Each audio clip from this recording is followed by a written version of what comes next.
In the vast tapestry of time, few threads shimmer with the raw weight of truth. This, what you are about to hear, is not mere story, it is testimony, it is reckoning. The voice is aged, seasoned by 100 winters and twice as many fireside truths. It carries the depth of ancestral wisdom and the edge of a blade sharpened by experience. I've watched empires rise, heard lies echo across generations, and seen courage bloom where no light dared linger.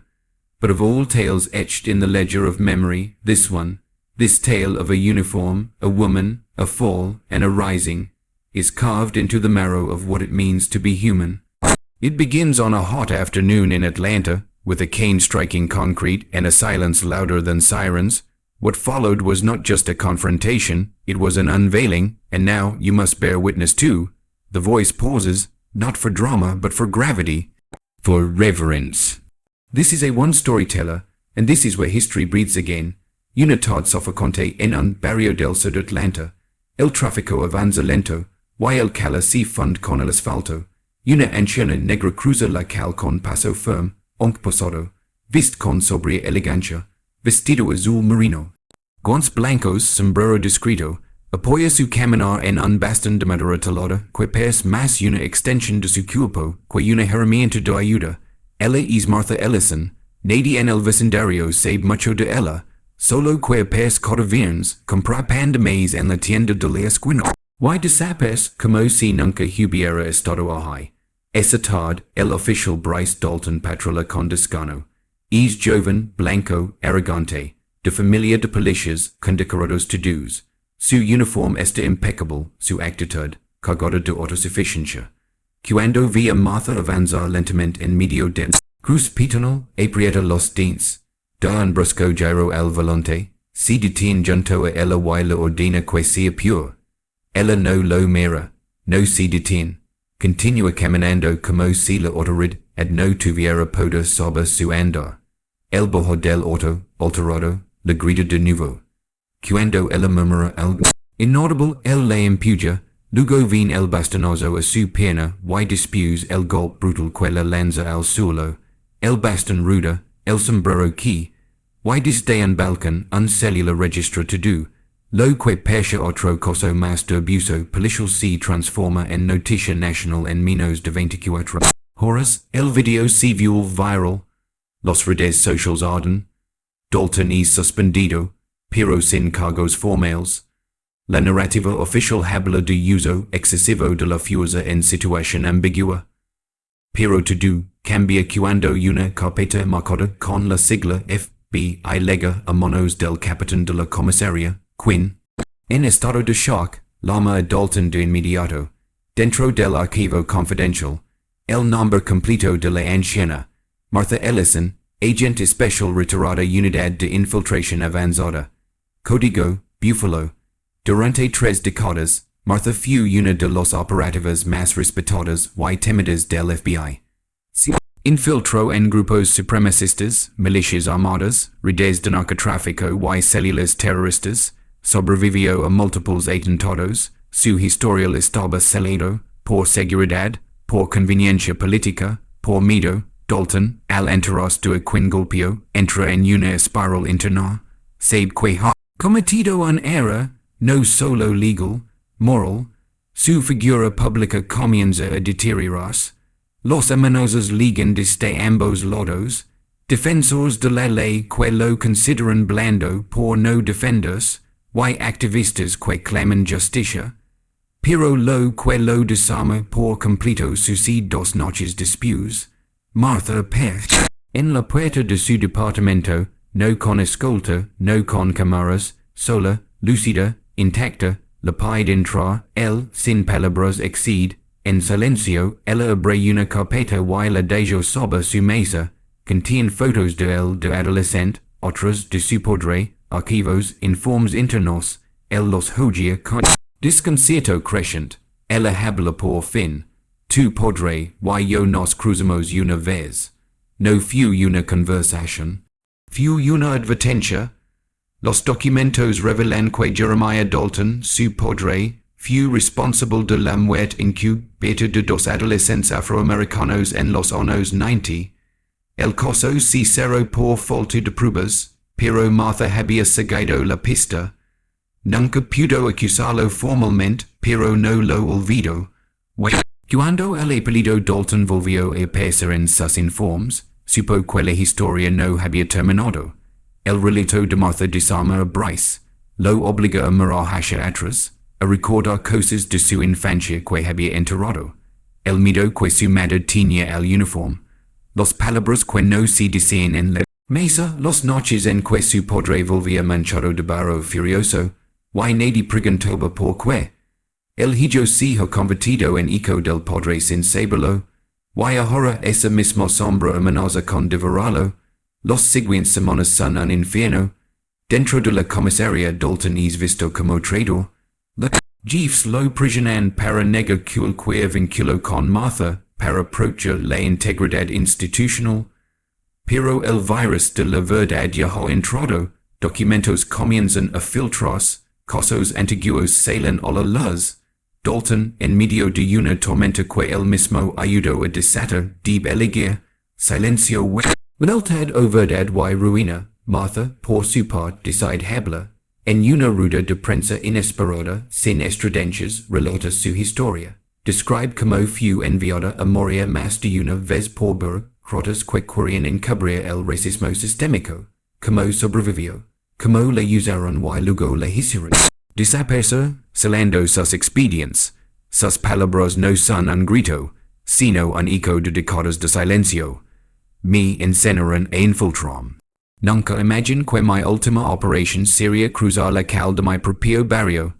Los calles de Atlanta se llenan de pancartas. Yo soy Buffalo, dice una de ellas. El bastón de Martha se convierte en símbolo.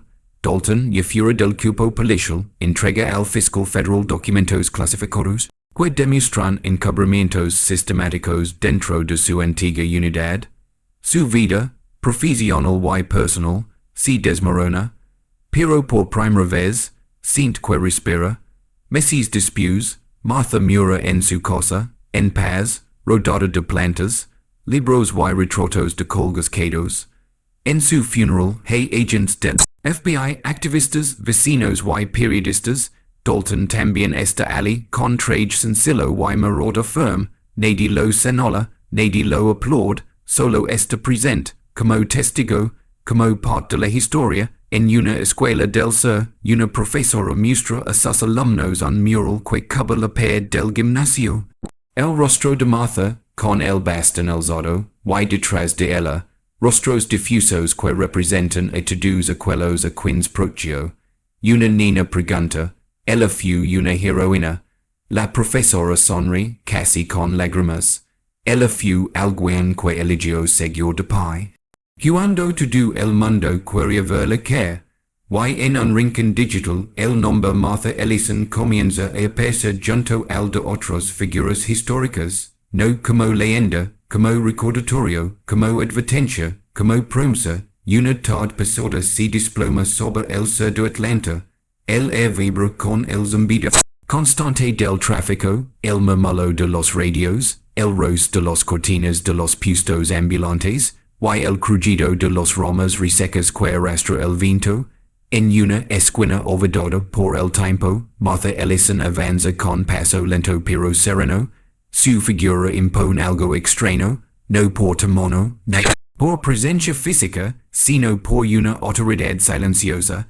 Lleva un vestido azul marino con culo cerrado, guantes blancos, sombrero sencillo y un bastón de madera talada, que resuena en el pavimento como si cada golpe dictara el ritmo del mundo.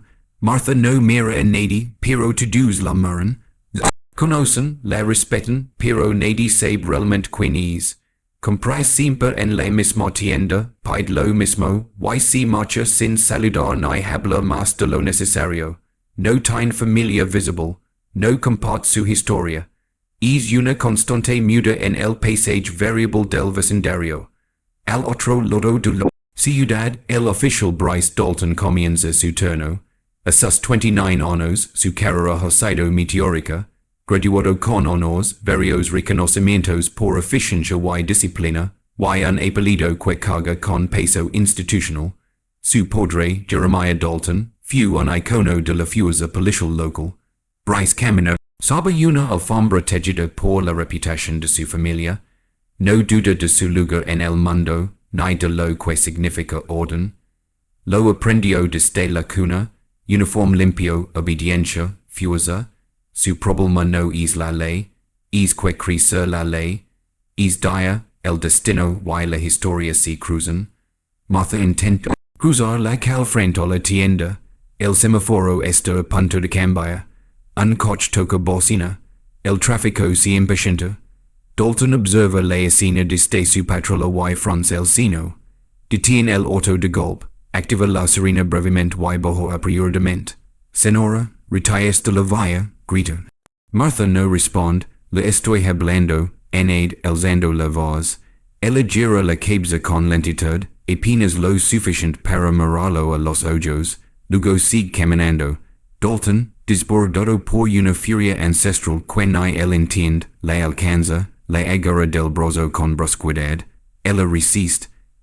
Empuja, el bastón que, y con el Martha, el golpe suena seco. Un célula desde un balcón lo capta todo.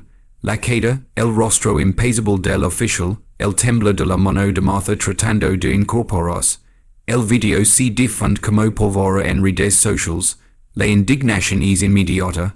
Al principio, la institución intenta controlar el discurso. Se habla de protocolo, de confusión, de interpretación. Dalton es suspendido temporalmente, sin pérdida de sueldo. La maquinaria intenta hacer lo que siempre ha hecho. Desgastar la noticia hasta que el ciclo mediático cambie. Pero algo rompe el patrón. Esa misma noche, una carpeta clasificada aterriza en el escritorio del jefe de policía. El contenido es simple pero devastador. Martha Ellison no es una anciana común. Es una exagente del FBI retirada, no una agente cualquiera. Fue parte de la unidad de infiltración avanzada, especializada en operaciones encubiertas de alto riesgo en el sur profundo de Estados Unidos durante los años 80 y 90. Su nombre en clave, Buffalo, considerado un mito dentro de la comunidad de inteligencia. Su historial está celado por seguridad nacional. Dalton no lo sabe, pero ha agredido a una pieza clave en la historia reciente del país. Cuando recibe la noticia, Bryce Dalton siente como algo se rompe por dentro. Por primera vez, el uniforme no lo protege. Por primera vez, hay más silencio que respaldo. Por primera vez, siente miedo. Días después, ya en suspensión, Dalton está solo en su departamento. Revisa compulsivamente las noticias, los comentarios, los amenazas. El celular vibra sin parar. La imagen de Martha, desplomada en el suelo, aparece en todas partes. Entonces suena el tambor. Al abrir la puerta, ella está allí. No trae acompañante, no hay cámaras, no tiene miedo. Dalton se paraliza. Su primera reacción es cerrar la puerta, pero no puede. Ella lo mira sin rencor, sin compasión, sin expresión, solo entra, se sienta, coloca una carpeta sobre la mesa, le indica que le abra. Dentro hay fotos suyas de niño, de adolescente, de su padre, informes policiales. Records de prensa, notas marginales escritas a mano. Dalton los reconoce. Son los restos de una historia que su familia siempre negó o manipuló. Los dos adolescentes muertos en 1992, la intervención del FBI, la falta de pruebas, el archivo cerrado. Pero Martha no necesita pruebas, solo tiempo. Padre era un hombre peligroso. Sabía esconderse dentro del uniforme. Sabía limpiar su violencia. Yo no pude atraparlo entonces. Pero sabía que algún día lo pagaría. Y yo soy es pago. Pregunta Bryce con voz temblorosa. No. Tú eres la prueba de que lo que se hereda. ¿También pude romperse? Martha no vino a vengarse. Vino a ofrecer algo que nadie más le ha ofrecido. Una salida. Una grieta en el muro de su historia. Le deja la carpeta. Le pide que la lee. Le dice que si quiere entender el mundo en el que ha vivido. Empieza por lo que su padre caló. Durante semanas, Dalton se sumerge en esos documentos, descubre una red de encubrimientos, manipulaciones internas, corrupción disfrazada de tradición, encuentro su propio rostro, su propio camino, debujado mucho antes de que pudiera elegir, empieza a cuestionarse, a recordar cosas que había bloqueado, su mente temblando a escuchar los votos de su padre, los miradas incómodas de otros oficiales al ver a Bryce de Nino en los comisarios, los silencios familiares que le neban más que las palabras. Cuando intenta compartir parte de esta información con sus superiores, la respuesta es inmediata. Esto no sale de aquí. Si lo filtras, te entera el mismo uniforme que te hizo. Los que antes lo protegen ahora lo acechan. La hermandad se convierte en amorosa.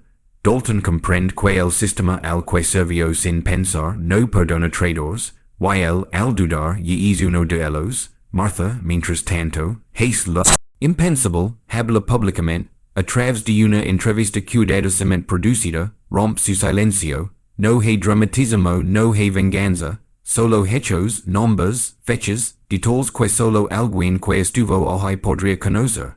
Habla del FBI, de la infiltración en células del clan, de operations la frontera de cómo se convirtió en una sombra para sobrevivir. Y de cómo al retirarse se le pidió desaparecer, porque su historia era demasiado incómoda para encajar en las vitrinas del heroísmo oficial.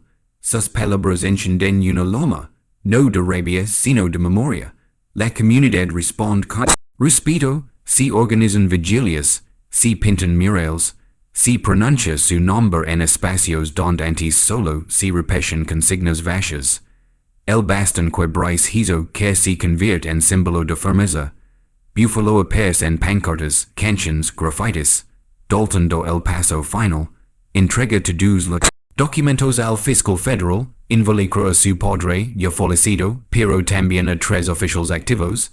La investigación sacude los cimientos de la comisaría, el queda solo, pero no destruido. Martha mira meses después, no de tristeza, ni de enfermedad, de tiempo completo. Su funeral es sobrio, pero concurrido. Asisten personas que la conocieron en operaciones clandestinas, jóvenes activistas que la descubrieron en videos, oficiales retirados, vecinos.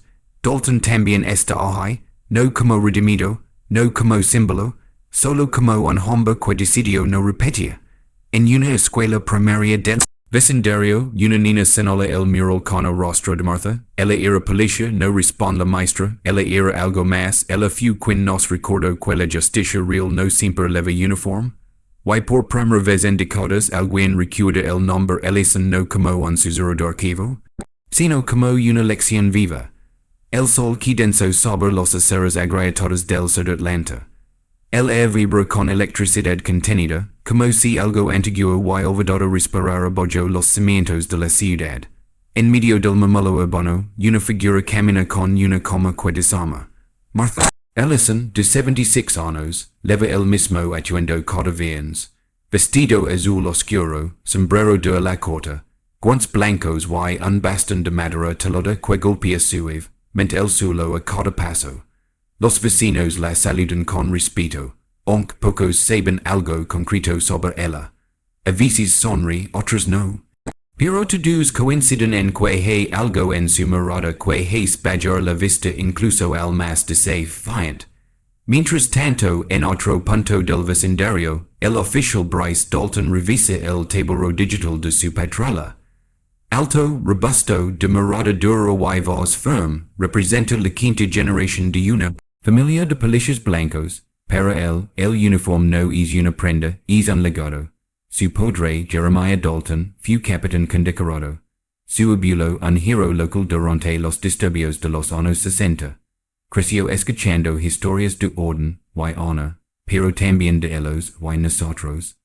Silencios cargados y miradas cómplices que le enseñaron más que cualquier manual. En el cruce entre Jefferson y Lowell, Bryce via Martha Evans ando lentamente. El semáforo parpadea en rojo. Un conductor impaciente toca bocina. Dalton activa la sirena brevemente, baja del vehículo y se acerca. Senora, debe cruzar más rápido. Está obstrayendo el paso. Ella no contesta, me escucha, le estoy hablando. Martha apenas gira la cabeza. Sus ojos, oscuros y fijos, lo atraviesan como si ya lo conociera desde antes. Es gesto lo enfurece. no por lo que es, sino por lo que representa. Indiferencia, resistencia, autoridad sin uniforme, Dalton extiende el brazo, le toma el codo confusa, Martha responde con firmeza y un bastonazo que apenas roza su pierna, pero que activa algo más profundo, humiliación, él le empuja, el aquí, el sombrero ruda, el bastón también, un celular. Desde el balcón de un edificio cercano capta la escena entera. El video se vio viral en horas. La imagen de la anciana en el suelo, su mirada firme incluso desde el pavimento, y el oficial mirándole con mandíbula tensa, recorre los noticieros y redes socials. La reacción pública es inmediata. Protestas frente a la comisaría, entrevistas a vecinos que la describen como una dama tranquila, y part del alma del barrio. Dalton es suspendido preventivamente. La institución, en automático, intenta contener el fuego. Declaraciones vagas, protocolo en revisión, investigación interna. Pero, entonces, algo imprevisto sucede. Un sobresalto sin remitente aparece en la oficina del jefe de policía. Dentro hay un archivo con una sola palabra escrita en letras negras, búfalo. El nombre en clave de Martha Ellison durante sus años como agente encubierta del FBI. Una leyenda olvidada. Pocos dentro del sistema conocen ese nombre. Quienes lo reconocen lo hacen con miedo. Martha no solo fue agente. Fue una de los mayores infiltrados en operaciones dentro de grupos supremacistas, milicias armadas y células terroristas durante las décadas más oscuras del país. Se salvó emboscadas, torturas, traiciones, pero su expediente fue salido, demasiado incómodo, demasiado revelador. Nadie debía saber que una mujer negra había sido pieza clave en demoler estructuras de poder blanco desde dentro. Hasta ahora, Dalton recibe la noticia directamente de su superior. No en privado, en una sala donde otros oficiales lo observan, and con mezcla de sorpresa y desprecio, ha golpeado a alguien que no solo es símbolo, sino testigo, un era histórico, pero para Bryce el golpe no es institucional, es personal. Como pudo no saber, como es posible que esa mujer aparentemente frágil contuviera tanta historia. Esa noche, Dalton se encierra en su departamento, no duerme, no come, reproduce el video una y otra vez, no tanto por culpa, sino por desconcierto. Todo lo que pensaba saber se desmorona. Al amanecer, alguien llama a su puerta, es Martha, entra sin pedir permiso. Lleva consigo una carpeta, no hay guardias ni cámaras, solo ella intacta, él intenta hablar, ella lo interrumpe. No vayan a escuchar excusas, vayan a entregar esto, abre la carpeta. Dalton mira con creciente asombro. Fotos antiguas, documentos confidenciales, informes del FBI, transcriptions, artículos amarillentos, to-dos relacionados con su padre, tu padre y yo nos cruzamos una vez, fue breve, lo suficiente para saber lo que era. En los documentos hay pruebas validas, testimonios no oficiales, notas de operations que Martha lideró, donde el nombre de Jeremiah Dalton aparece más de una vez, encubrimientos, actos violentos, interferencias en investigaciones federales, y una fotografía en blanco y negro donde un joven Jeremiah estrecha la mano de un conocido líder supremacista durante una supuesta operación conjunta. No quais hacer dono, pero era inevitable. Tú ya estabas siguiendo su camino, y ahora que se supone que juega, lo que él nunca hizo, mirar de frente. Durante días, Dalton estudia cada documento. Cada línea desmantela la imagen que tenía de su padre, de su educación, de sí mismo. Intenta hablar con su madre. Ella Laura, le dice que lo sabía, que siempre lo supo, pero que el miedo era más grande. Dalton intentó advertir a sus compañeros, le dan la espalda, lo llaman traidor, le recuerdan que la sangre es más espesa que la verdad. Pero él ya no pudo calar, entrega la carpeta completa a la fiscalía, el escándalo sacude la ciudad, nombres que parecían intocables empiezan a resonar en investigaciones antiguas. Dalton renuncia públicamente. Mientras tanto, Martha decide hablar. En un acto sin prensa ni banderas, convoca a la comunidad en la plaza central del barrio, toma el micro, fono y, con voz posada, comienza a narrar su historia, como fue reclutada, como sobrevivió, como entendió que la justicia no vive en oficinas ni en tribunals sino en la memoria. Me llamaron paradis, yo desde dentro, lo hice, pero lo que más dul no es lo que Roman 6, es lo que sigue intacto, sus palabras resuenan, no como discurso sino como confusión. La presents muchos de los cuales llamas imaginaron quien era en realidad, la mueren con una mezcla de orgullo y vergüenza. Ella no pide reconocimiento, solo que nadie vuelva a fingir que no sabía. Días después, Martha murió mientras dormía. Su cuerpo es encontrado con el bastón a su lado, y un ejemplo gustado de carta desde la cárcel de Birmingham de Martin Luther King abierto sobre el pecho. La noticia conmueve al país. Figuras públicas y antiguos agents la recuerdan. El FBI emite un comunicado frío, reconocen su servicio en tiempos completos. La comunidad responde con algo más cálido.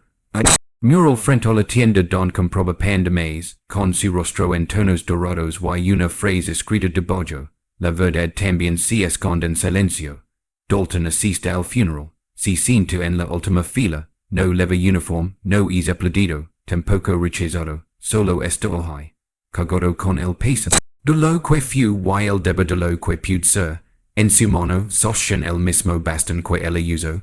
Si lo entregaron los vecinos como símbolo, no de redención sino de carga. Una niña desde la fila delantera se vuelve y lo mira. Tú la golpeaste, verdad, Dalton asiente. ¿Y por qué estás aquí? Porque ella me enseñó a cuidarme. La niña no pregunta más, solo lo observa.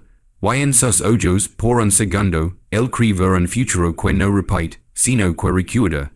En una esquina casi olvidada del Atlanta, el tiempo parece deslizarse más lento. El calor denso se adhiere a los pads, y los días transcurren con un ritmo que desafía el caos de las grandes avenidas. Ali camina Martha Ellison. 76 años, andar posado, morada de quien ha visto demasiado.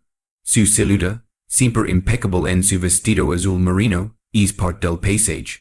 Lleva un sombrero de la corte, guantes blancos y un bastón talado que golpea el pavimento con cadencia regular. A su paso, los mamulos bajan de tono, no por miedo, sino por respeto, y, sobre todo, por un misterio que nadie se atreve a preguntar. Cerca de Ali, el oficial Bryce Dalton patrulla los calles desde su auto policial. 30 años, corporal, cinturón ceñido, mente firme, reflejos agudos. Hijo de Jeremiah Dalton, capitán jubilado, condecorado y temido. El apellido pesa como medalla y sentencia. En la academia, Bryce fue moldado con frases que se clavan sin que uno lo note. Mantiene el control, que nunca te desafían. Los tuyos primero, no se cuestiona, no duda. Para él, la ley es clara, y los matices son debilidades disfrazadas. Es un viernes por la tarde cuando las líneas de ambos mundos se cruzan. Martha avanza lentamente por un paso de peatones. La luz cambia antes de que llegue a la otra acera. Un conductor impaciente toca la bocina.